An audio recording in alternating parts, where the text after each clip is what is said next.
Que Tomorrow Bisarme, bonjour tout le monde, je suis Sébastien et aujourd'hui je vais répondre à la question numéro 13 de RPG A Day. Je vais la lire tout de suite.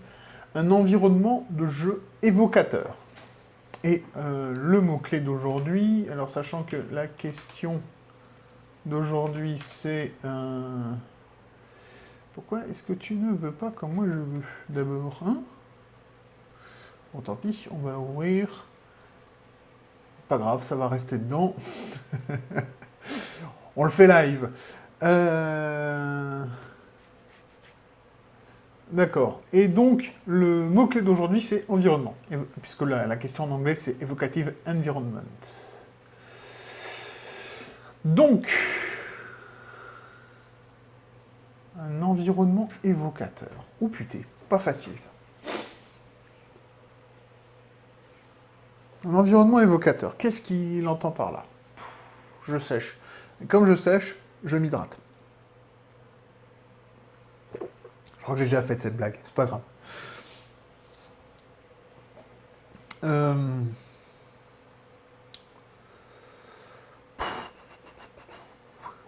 Bon, s'il y a des coupures, soyez pas surpris. Hein. Je vais faire... Il va y avoir des gros blancs que je vais couper. Donc, voilà. Après une rapide réflexion, j'en ai trouvé, je pense, deux. Il y en a un, j'en ai déjà parlé dans ces questions précédentes, je vous le représente rapidement, c'est Loup-garou l'Apocalypse. Et l'autre, ou qu'il est lourd, c'est Cyberpunk. Pourquoi est-ce que je vous présente ces deux jeux-là? Bon, alors là, le Cyberpunk en question, c'est Cyberpunk Red, parce que j'ai pas d'autres versions, mais j'aurais pu prendre... J'aurais probablement plutôt pris 2020, parce que Red se passe un peu après les événements du jeu vidéo, ou l'inverse, je sais plus. Pas important. Mais celui-là, il a énormément d'éléments narratifs liés, enfin, présents dans l'univers. Puisqu'après tout, c'est quelque chose qui est très bien développé. C'est un peu un des tropes du genre. Hein, alors, le terme anglais, c'est l'environmental storytelling. Donc, la narration environnementale, je cherchais le mot. Et donc ouais, c'est un environnement évocateur, même si c'est un univers où j'aime pas jouer dedans. C'est un peu comme Warhammer 40 000, c'est un univers que j'adore, je suis très curieux, que j'aime bien explorer, mais c'est un univers qui est vraiment pas fun. Warhammer 40 000, c'est forcément l'humanité entourée de tellement de menaces et tellement dangereuse qu'elle s'est endurcie au point de perdre une partie de son humanité. Et ça... Eh ben, ça, c'est le mode d'emploi de ce qu'on est en train de vivre. Enfin, c'est l'évolution logique du mode d'emploi qui est en train d'être appliqué depuis 40 ans. Voilà. Et je vais revenir au jeu qui est venu le premier dans ma tête, Loup-garou. Pourquoi? Parce que c'est un environnement évocateur à cause du concept du verre. Cette force corruptrice qui est liée à la technologie, qui est liée à la civilisation, qui est liée à l'urbanisme. Et c'est intéressant aussi. Surtout que c'est abordé, surtout du côté, comme je l'avais déjà dit, c'est abordé du côté chamanique, métaphysique, animiste des choses, donc du côté des esprits. Et ça, c'est intéressant, parce que c'est le côté... un peu philosophique, mais surtout, je perds mes mots, c'est presque une question de foi, parce que c'est un peu ça qui fait que cette merde se propage. C'est un peu... Enfin, moi, je le vois comme ça, je peux me tromper, et je pense que si je me trompe, j'ai quelqu'un qui va venir me corriger très vite dans les commentaires, mais il y a un peu comme ça, pour moi, une incarnation du verre, c'est le scientisme. C'est cette foi, c'est cette foi inébranlable dans la science, et pire, ça encore j'arrive à la comprendre, mais c'est cette foi inébranlable dans ceux qui portent l'autorité de la science. Et ça, c'est dangereux. On se retrouve avec des situations qu'on a vécues il y a quelques années. On s'est retrouvés tous enfermés alors qu'on était sains. Voilà, j'en dirai pas plus, mais voilà. Donc ouais, c'est pour moi, c'est un truc qui est très intéressant à explorer. J'ai pas vu d'autres jeux de rôle l'explorer, que moi j'ai croisé. Sans que ça devienne, parce que c'est surtout ça qui est intéressant. Ils ont réussi le coup de maître à le faire façon années 90, années 80. On vous présente le problème. On vous fait pas la morale. On vous présente le problème, à vous de trouver les solutions. Si vous voulez mettre en place des solutions. Vous êtes assez grand pour explorer le problème et vous faire une idée. C'est ça qui, bon, je l'ai déjà dit, c'est ça qui manque dans les médias et dans les contenus culturels modernes. Enfin, quoi qu'on commence, ça commence peut-être enfin à venir. Cette idée qu'il faut arrêter de traiter les gens comme des gamins et de leur dire quoi penser parce que vous êtes trop cons pour penser correctement. Voilà. Un peu de respect pour vos joueurs, un peu de respect pour ceux qui vous lisent ou qui vous regardent. Ce sont la majorité, en tout cas, par exemple sur ma chaîne, c'est le cas, vous êtes tous des adultes, vous êtes aussi tous des mecs, et voilà. Donc les mecs, je vais pas vous insulter en vous disant quoi penser, quoi dire, vous avez vos opinions, moi j'ai les miennes. L'avantage, c'est qu'on n'a pas besoin de les partager pour se comprendre, pour s'entendre et pour pouvoir en discuter. On n'a pas besoin d'être un culte qui est 100% idéologiquement aligné. On peut vivre ensemble en ayant des différences idéologiques à partir du moment où on respecte une base commune. Si on ne respecte pas cette base commune, de toute façon, là, il n'y a plus de société. Et c'est ce qui est en train de se passer, c'est qu'on n'a plus de base commune, parce qu'elle a été détruite, volontairement. Et donc maintenant, ben, on paie les pots cassés. C'est pas de ça que je voulais te parler, c'est un peu parti un endroit où je voulais pas aller, mais voilà, vous avez eu, je vais pas l'enlever d'ailleurs, vous avez vu mes 2 jeux que je vous recommande. C'est de très bons jeux. Cyberpunk, c'est un univers qui est vraiment très intéressant à explorer, parce que bon, bah, moi je suis un peu fan du genre.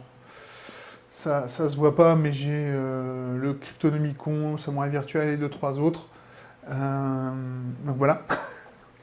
J'ai eu ma phase cyberpunk, on va dire, comme j'ai eu ma phase vampire. Mais ça, c'est vraiment 2 jeux qui sont fun et qui ont des environnements très intéressants à explorer, qui sont très évocateurs parce qu'on les reconnaît tout de suite, surtout quand on prend le temps de les explorer. Donc voilà, j'ai fait le tour. Je vais pouvoir regarder maintenant le thème d'aujourd'hui, qui est un thème qui ne me passionne plus trop, mais qui est un thème que j'ai adoré à une époque, c'est le thème zombie. Parce que pareil, j'ai Z-Core, j'ai le guide de survie en territoire zombie, j'ai la trilogie des zombies de Romero, enfin bon, voilà. Moi, je suis né dans les années 80, je suis né dans le boom des zombies, donc forcément, c'est un genre et un style et un thème qui m'a intéressé et qui m'a passionné, logique. Maintenant, je vais passer sur ma webcam toute pourrie pour jeter mon dé. Tiens, je vais juste enlever ma tasse, avant que ça finisse en malheur. Et on va lancer le dé. Et c'est un 8. Et le 8, c'est présenter une idée pour une rencontre aléatoire liée à des zombies. C'est chiant. C'est tellement commun. Alors je dirais, je prendrais bien le terme zombie à contre-pied, mais même ça, c'est fait... Même ça, maintenant, c'est fait... c'est usé et abusé au point où les zombies ne veulent plus rien dire parce qu'ils ne respectent plus aucune règle. Ils font tout et n'importe quoi. Enfin voilà, quoi. Dans les parodies... Enfin bon, c'est... On a des mauvaises parodies depuis plus d'une dizaine d'années sur les zombies, donc il y en a encore une qui va sortir ou qui vient de sortir, là, le We Are Zombie, là. Ouais, c'est bon. Le trailer a suffi à me convaincre que c'était pas la peine d'aller le voir. Mais, comment dire? Qu'est-ce qui pourrait être une rencontre aléatoire intéressante avec des zombies? Parce que rencontrer juste une horde de zombies comme ça en passant, ça n'a aucun intérêt. C'est fait, ça a été fait, refait, et il n'y a pas beaucoup d'intérêt.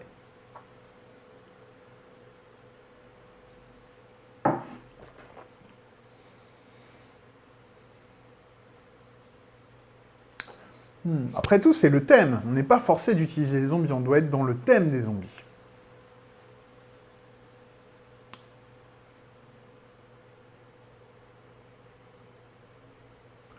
Oh, j'ai l'idée. Oh oui, ah oui, super, j'ai l'idée. C'était une parodie dans un film de série C là que j'ai vu passer. Je vais la reprendre parce que ça m'avait tellement fait marrer. Vous savez, on va reprendre le stéréotype du millénial, donc ceux de ma génération, voire un tout petit peu après. Parce que moi, je suis entre Gen X, ouais, Gen X et milléniaux, 84. Et disons que les gens de ma génération et un tout petit peu après, on a un stéréotype surtout pour ceux qui ont du pognon et qui ont et qui n'assument pas le fait de bien vivre. Ils vont s'offusquer pour d'autres personnes. Et ils vont hurler à l'injustice et au racisme et à tout.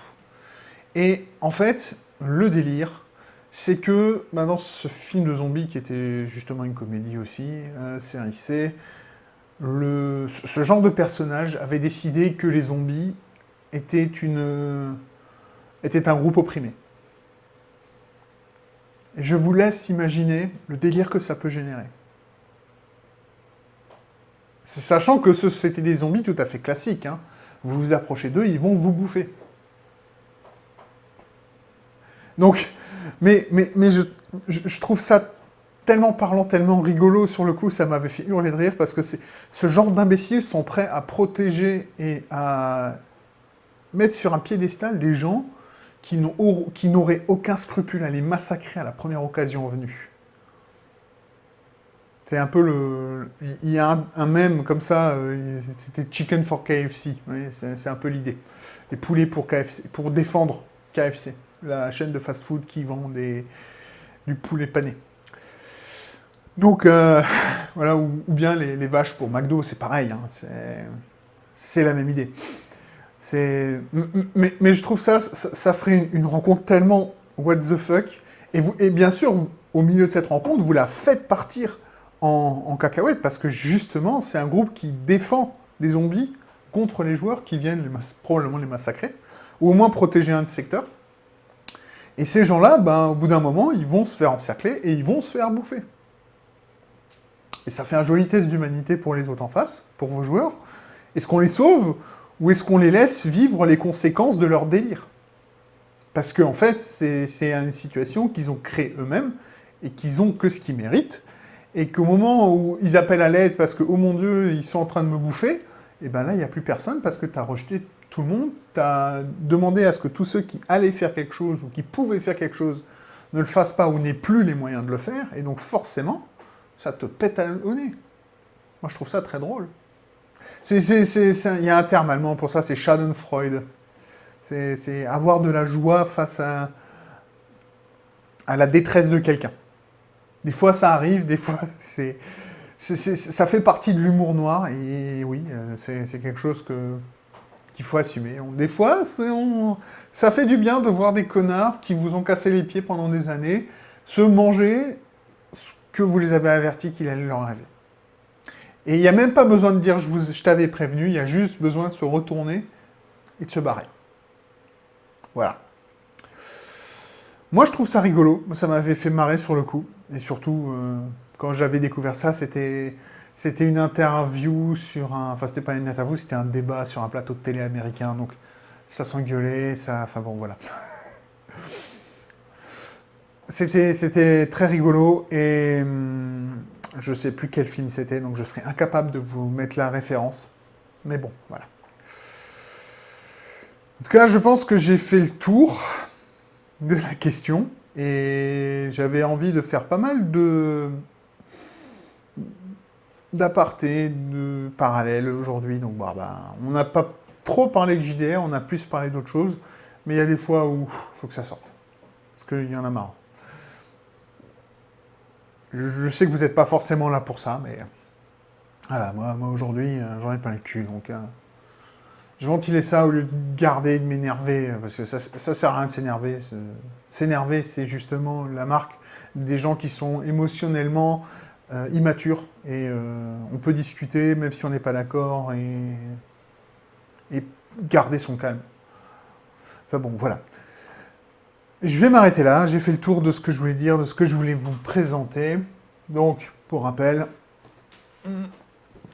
Loup-garou, l'Apocalypse, c'est bon, mangez-en.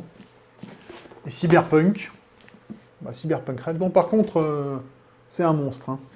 Il y a une boîte d'initiation aussi, si vous voulez découvrir le jeu. Mais voilà, sachez que Cyberpunk Red est un jeu un peu large, un peu épais, parce qu'il y a beaucoup de choses dedans. Et puis, bah voilà. Cette vidéo est maintenant terminée.